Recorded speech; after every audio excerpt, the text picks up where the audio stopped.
Welcome to the middle part of this three-part series about JMS RabbitMQ messaging. The first portion was theory and getting to know what's up. This middle part here is examining the source code. The last part will be running everything. For this slide here, we have a clever comic book dialogue style depiction here. The JMS server and the connection factory, which is a child of the server. And the connection factory, before everything, it needs to know which server to talk to. So you have to provide the IP of your server, just like when you go to a website, you have to supply the address. So connection factory goes, "Hey mom, what's your IP?" And mom goes, "Localhost," since they're on the same machine. But in real life scenarios, localhost would be replaced by an actual IP. So the little translation here into code is connection factory getting an instance of itself. Then it sets its host to localhost. So over here, after a connection factory sets its target localhost, it goes on to mention 3 more lines. So it uses its factory to create a new connection, which is like a rope, a gigantic cable of thousands of strands and threads, and each thread represents a channel. So with the connection object, we sort of peel off one thread, and we call that the channel. And channel is what holds most of the important API calls, like basic produce, basic consume, and all of the things that make the plot action happen. So the first thing we do with channel is channel.queueDeclare, which is very similar to factory.setHost. The factory tried to set the IP of the JMS server to know the location of the server. And queueDeclare is setting the name of the queue. So the connection factory looked for things in IP form, and channel.queueDeclare is looking for things in name form. So it'll accept any name of any queue.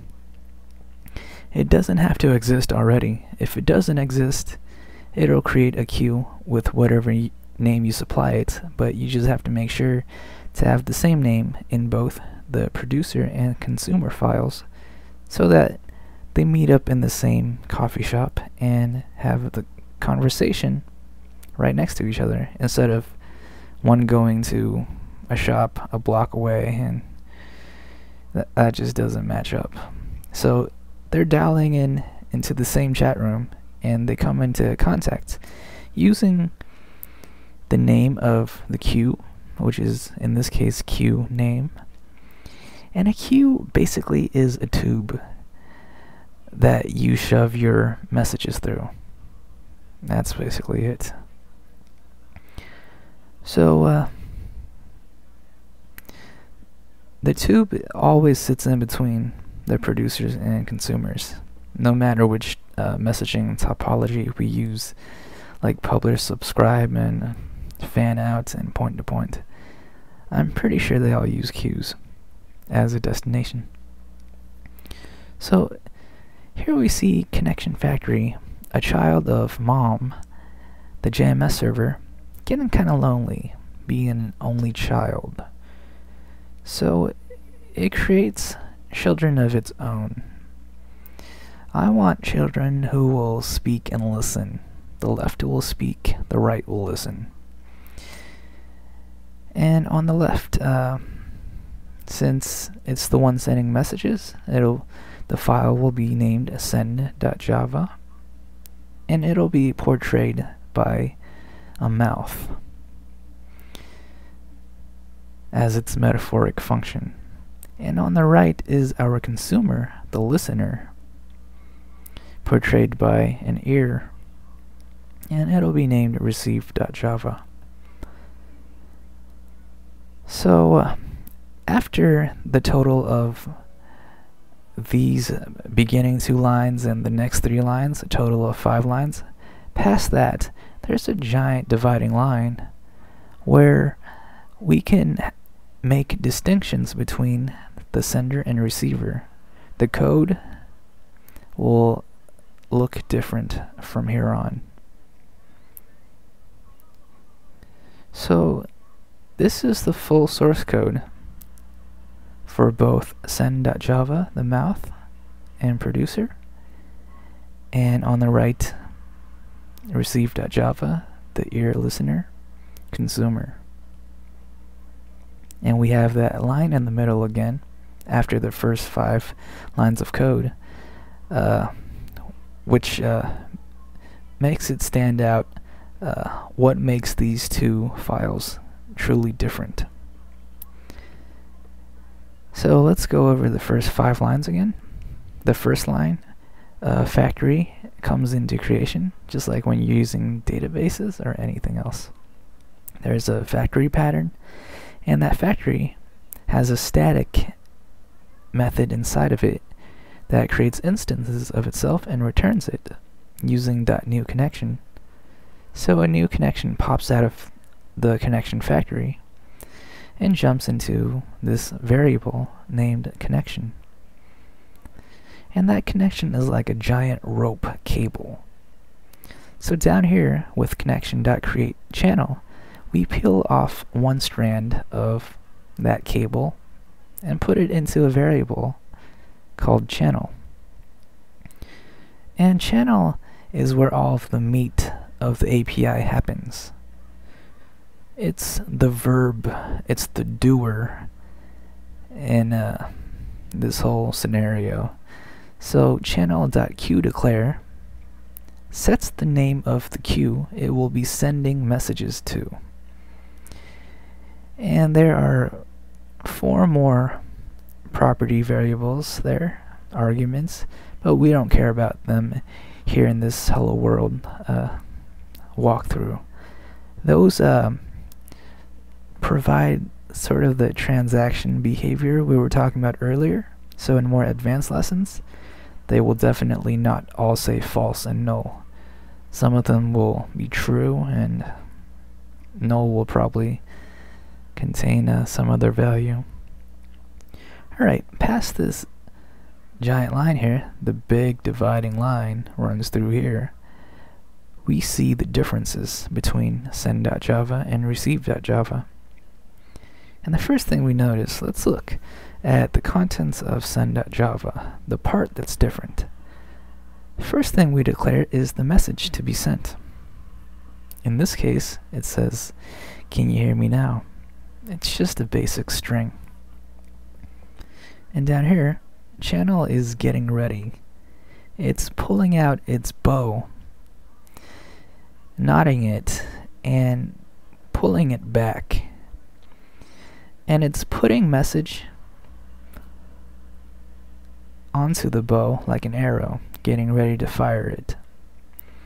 But we don't just send the string message, because when we're talking about messaging, other languages are involved, not just Java, and not everyone knows what a string object is, so we have to turn that string into bytes using message.getBytes.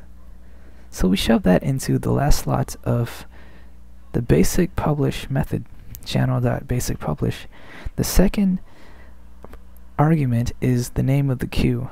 The fourth argument is the message in the form of bytes.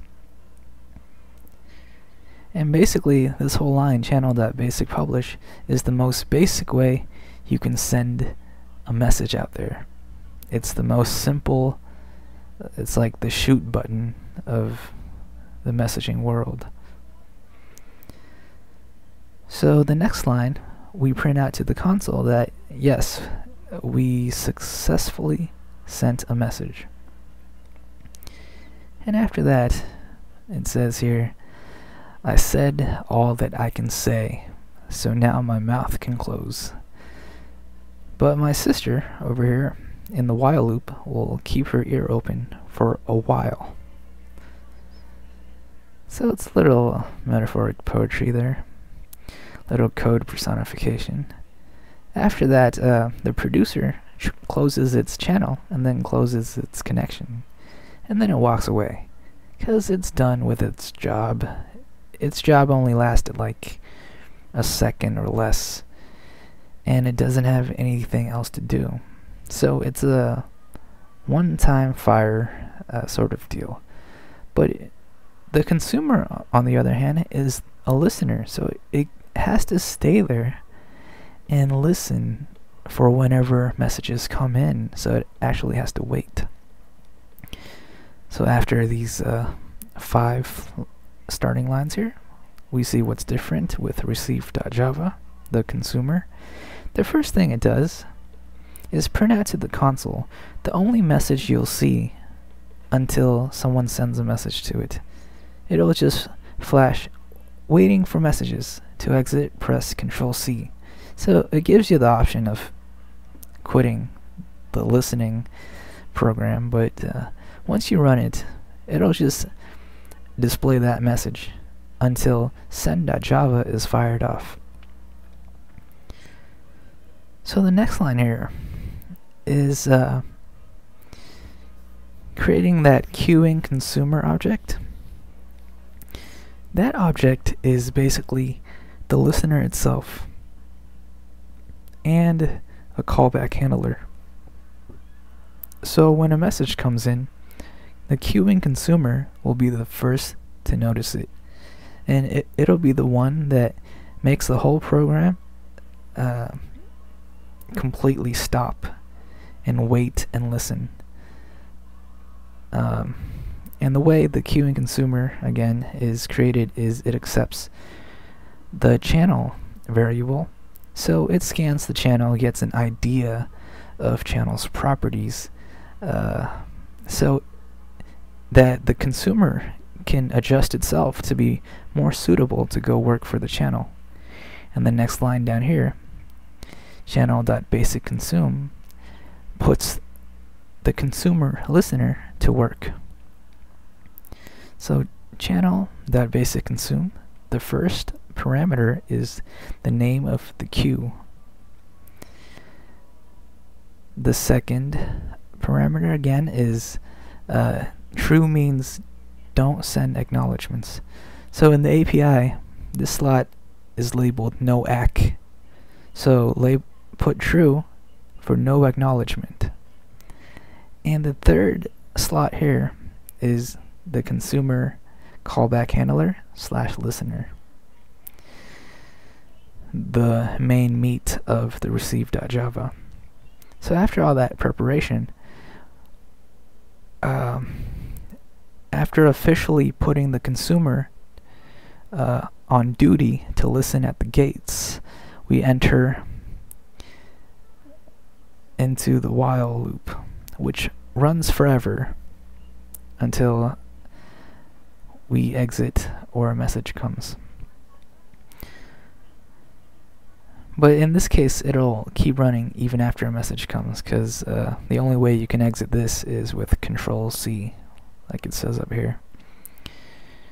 Alright, so down here again, we got the delivery basket, handily named delivery. And when consumer senses a message coming in, it'll grab that message and spit it out into the delivery basket using .nextDelivery. So if you've got 4 things coming in, each time you call nextDelivery, it'll spit out one of those objects. So you can use that and maybe a for loop to dispense things to your own taste. There's also a parameter called setQoS, I think quality of service, that I think it's set prefetch or something, but it determines how many objects you're willing to hold and work with at one time. So you might want to put 1 for I only want to handle one thing at a time, or if you put 4 things will be in your delivery basket, but each time you call next delivery, you get a handle on one of them. So if you call next delivery 3 times, but you have 4 objects in the basket, you've processed 3 of them, and you need to call it 1 more time to catch that next one. So there's kind of like a kung fu thing going on there with more advanced lessons later. Once we shove the incoming messages into the delivery basket, we reach into it with .getBody and grab that message out of the basket and put it into a regular string message, and then we just print that message out to the listener's console window. So before, all we saw was waiting for messages. To exit, press Ctrl+C. But after the message arrives, it'll also display received. Can you hear me now? Which is the message that was sent. So all of this code is typed out and color-coded into presentation format. Obviously, it excluded imports. So let's switch over to the actual source code and walk through that just one more time. Because every time we see an example, our mind thickens in these concepts and gets better at remembering it by heart. So let's switch over to the actual source code. This is the mouth, the producer, the send.java. As we can see here, it imports about 3 things, all from RabbitMQ.client. So it's telling you you really need that jar that comes in the RabbitMQ client folder. So remember, you need to download 2 folders, server and client, and the code all lives in the client. And that client jar is mandatory for you to use Java-C to compile this code later. So it's not regular Java code where you can just type Java-C. We're going to need extra jars here. Alright, the first line, remember this conversation here? It says, "Hey mom, what's your IP?" So Connection Factory is setting its host, its target to localhost, which is this computer. Once it sets its target, it can start passing out ropes of connections, giant tubes that we're not going to use all of. So from that connection rope, we peel off 1 thread using create channel, and with a handle to that channel, we have a handle to the main API. And using that API, basically we just target the name of the queue we're going to be dealing with using channel.queueDeclare. And then we create the message that's going to be sent. Last time it was, "Can you hear me now?" In this case, it just says "Hello World." And after the message comes into existence, that's it. We put it into the cannon, channel.basicPublish, then fire it out with the last parameter here. And the second parameter being the name of the tube or the queue. And the last thing we print out is the message that we sent into the console. So you'll see that physically appear. And then after everything is done, send.java gets to exit. So it closes things down. Channel.close, connection.close. Okay, now the ball is in the consumer's court, which is receive receive.java. So we see the first 5 lines here. The same thing. It sets localhost. The server IP makes a connection. Connection makes a channel. Channel targets the queue. And then here's the different part. Receive.java prints out to the console physically, visually, waiting for messages. To exit, please. To exit, press Control C. And then we create the actual listener / callback handler method, which is a queuing consumer object that was created using the channel object as a hint, as a constructor parameter.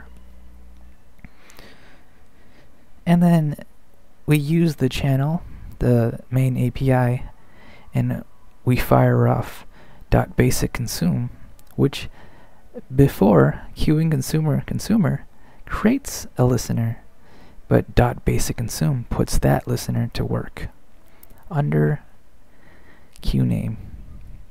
Again, the middle variable means no acknowledgement. It'll quietly accept any packages.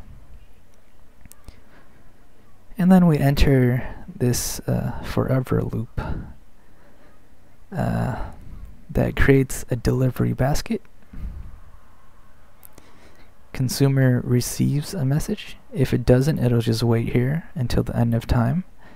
But if it gets a message, it'll toss it into the delivery basket. That basket, we look into it and we pull out the body of the message and reconstruct it as a string so that Java can easily display it. And then to the console, the receiver prints out, hey, I received this message here. And after it receives that message, this while loop will just start over, and it'll stop at consumer.nextDelivery. Time stops here until whenever a new message comes in, or you press Control C. And I noticed things sound really easy in theory, and this is pretty much a very powerful technology. So you can see why the learning curve kind of multiplies logarithmically. But all in all, if you don't try to memorize everything and just go with the flow and go by reference and documentation and Googling, all of this is pretty fun. This is basically the difficulty level of using JDBC, a low-level code.